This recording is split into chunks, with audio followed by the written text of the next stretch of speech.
Antes de entrar um pouco desse mundo aí do microcrédito, como é que a Avante vem inovando, vou dividir com vocês um pouco da minha história. Em 2008, eu estava quase completando 15 anos no mercado financeiro, estava no lugar certo, na hora certa, e tive a sorte de conquistar minha independência financeira. Naquele momento, eu tinha uma pós-graduação na Universidade de Harvard, eu tinha feito 2 vezes já, gosto muito de fazer esporte, o Rally Paris-Dakar, e ali eu tinha um caminho que eu ia para a direita e eu ia para a esquerda, que seria, não politicamente, mas assim, em termos de opção, que seria ou das costas, né, do Brasil e morar fora, tinha vários amigos fazendo isso em busca de qualidade de vida, ou tentar resolver algum problema, né? Eu lembro que eu tive um professor lá em Harvard, né, chamado Robert Kaplan, de liderança, que ele perguntava muito, né, quando a gente estava na aula, o que a gente queria montar para os nossos filhos quando eles tivessem 15 anos. Né? Basicamente assim, por que você acorda todo dia? Né? Trabalhar na minha opinião, muito mais do que ganhar dinheiro. E aí eu resolvi aqui continuar no Brasil e resolver um problema. Né? Qual que é esse problema? O problema hoje que vive o empreendedorismo, né? Principalmente quando a gente fala de microempreendedor da base da pirâmide. Né? Hoje, para vocês terem uma ideia, a gente tem hoje, né, 48 milhões de pessoas no Brasil querendo empreender. 48 milhões. Semana passada eu estava em Israel. Israel é um país de 8 milhões, ou seja, a gente tem 6 Israéis querendo empreender, né, num país de 200 milhões. Ao mesmo tempo, né, quando a gente vai olhar um pouco de dado, 70% das empresas que abrem, elas fecham em menos de 4 anos. Né? Então a gente tem assim, uma vontade de empreender e ao mesmo tempo tem bastante gente experimentando o insucesso. Não que seja ruim, porque até eu acredito que o empreendedor, quando ele experimenta o insucesso, ele está ganhando muito aprendizado e ele tenta de novo. Né? E aí eu resolvi criar a Avante, né, que tem como proposta de valor levar as melhores soluções financeiras para o negócio e para a família do microempreendedor. Tá? Então, o público da Avante é o microempreendedor. Quando a gente fala de microempreendedor, né, principalmente semana passada que eu estava no Israel, tinha bastante gente de Londres, os caras acham que o microempreendedor é o cara que fatura 1 milhão. Né? Então, assim, quando eu falo de microempreendedor, estou falando de clientes como a Joelma, que eu vou explicar um pouco como é que a gente ajudou ela, que é uma empreendedora de Caruaru, né, que faz esses vestidos. Isso aqui é só para vocês terem uma noção do nosso público-alvo, e depois a gente vai entrar aqui um pouco na história da Joelma. Só que, qual que é a diferença da Avante para os bancos? Né? E aí eu falo para os bancos aqui no Brasil ou globais. Basicamente é o seguinte, hoje quando você vai falar de stakeholder, o stakeholder mais importante do banco é o acionista. Né? Primeiro ele tem que gerar retorno para o acionista. Na minha opinião, né, e como eu gosto de ver as coisas, né, se são uma marola, uma onda ou um tsunami, e se for um tsunami você não pode ficar parado, a gente está vendo um tsunami no setor financeiro, né, que é você não considerar mais o acionista como principal stakeholder, né, e considerar o cliente. Então a principal diferença da Avante em termos de desenho de negócio é que no fim do dia, né, o stakeholder mais importante é o cliente. O cliente é mais importante do que eu sou acionista. Né? Por quê? Porque a missão da Avante é humanizar o serviço financeiro. O que a gente entende como humanizar o serviço financeiro? Nada mais é do que ser amado por todos os stakeholders, né? Pelo nosso cliente, pelo acionista, pelo nosso time e pelos nossos parceiros. Então é como a gente desenhou a empresa. O banco até ri da gente. Hoje o principal indicador da Avante chama-se índice felicidade. Por quê? Porque a gente sabe que se o nosso time estiver feliz, o cliente vai estar feliz. E a gente leva isso bastante a sério. Né? Hoje 100% dos colaboradores da Avante se consideram felizes. Não, 100% se orgulham de trabalhar na Avante e 95% se considera feliz. Numa escala de 0 a 10, 8,6. vocês terem uma ideia, 89% dos americanos não se consideram tratados como pessoas pela empresa, se consideram como recursos, né, como um commodity. Então, né, quando a gente fala do microempreendedor, né, diferente da Avante, que tem a missão de humanizar o serviço financeiro, né, qual que é a missão do microempreendedor? É a inclusão. Você vai conversar com a Joelma ou com qualquer cliente, né, e fala assim, pô, por que você tem esse negócio? Ele vai falar, 99% vai falar porque quer melhorar a família. Dar uma escola, levar para viajar, uma alimentação melhor. Eles não querem apenas, eu quero ser a maior pet shop, eu quero ser a maior fábrica de vestido. É sempre voltado para a família, né? E hoje, né, quando a gente fala de humanizar, né, a gente estava conversando aqui, né, a gente tem que falar de personalizar, né? E aí, pegando um gancho na provocação do Pedro, o que acontece? Hoje, 38% dos CPFs no Brasil estão negativados. Então, quando a gente vai falar de microcrédito, né, você fala, não é 38, é 50 no microcrédito, para a base da pirâmide. Então, você pega uma amostra, entrou 100 pedidos, 50 o banco já rejeitaria, porque o cara está negativado. Nosso ver, está negativado não é um pecado, né? Por quê? Porque você pode estar negativado por uma ocasionalidade ou por uma intenção, né? Que é uma ocasionalidade? O microempreendedor teve que pagar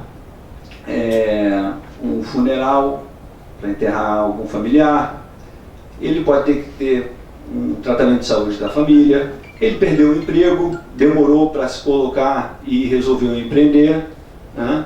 É a vida como ela é. Então não adianta, né, a gente fechar os olhos, né, e não querer olhar esse cara de forma personalizada. Então o que a Avante faz? A gente olha, né, a gente cria, quando vai fazer um microcrédito, essas histórias pessoais. A gente tem uma rede de agentes, né, que são isso aí, que estão aí como eles falam, com o fardo igual ao meu, que a gente visita o cliente, eles vão com um tablet, a gente faz uma entrevista com aquele cliente, tá? E depois a nossa mesa de crédito aprova ou não, né? Hoje, para ter uma ideia, no microcrédito os bancos aprovam 15% e a gente aprova 60%. A gente aprova 4 vezes mais que o banco. Quando você olha a inadimplência do banco é 4, 5, a nossa é 2. Por quê? Porque os bancos têm preguiça de entender esse cara no detalhe, né? Quando a gente fala do microempreendedor, a gente escuta muito aí, Sebrae, enfim, vários outros órgãos, falar de educação financeira, tá? Eu, assim, acho que o Sebrae faz um trabalho fantástico, principalmente para o pequeno microempreendedor, mas assim, eu sou muito cético com a educação financeira para esse público, tá? Por quê? Porque muitos deles são, eles sabem ler, mas não conseguem absorver conteúdo, né? Eles são muito práticos, eles esquecem, se às vezes dá uma dica, eles vão esquecer aquilo, se não vê um efeito em 48 horas. Então, eu recebi apoio da Universidade de Harvard, da Universidade de Yale, mandaram MBAs para cá, ficaram semanas com a gente no campo, me apresentaram várias soluções de educação, nenhuma assim que brilhasse os olhos, né? E quando você vai para o campo, né, porque quando você vai falar de inovação, você tem que falar de experimentar, você ir para o campo. Não adianta inovar se você não for para o campo. Tem que levantar a bunda da cadeira, tem que ir para o campo, tem que conversar com o cliente, tem que ter um processo, né, que chama de design thinking, para entender a necessidade do cliente. É o que a gente fala, né? Tem uma palavra que é proibida lá na Avante, que é eu acho, né? Porque hoje em dia não existe mais achismo, né? Dá para falar, eu sei, mas eu sei em cima de dados, né? E conversando com esses clientes, como a Joelma, a gente resolveu, a gente viu, né, que a gente, nesse país, a gente tem uma China adormecida. Por que eu costumo falar que a gente tem uma China adormecida? Eu vou fazer uma pergunta para alguma mulher da plateia. Quem pode ser uma voluntária para responder a pergunta? Você. Quanto você pagaria aqui nesse vestido?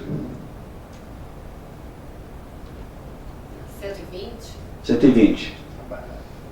Você? 150.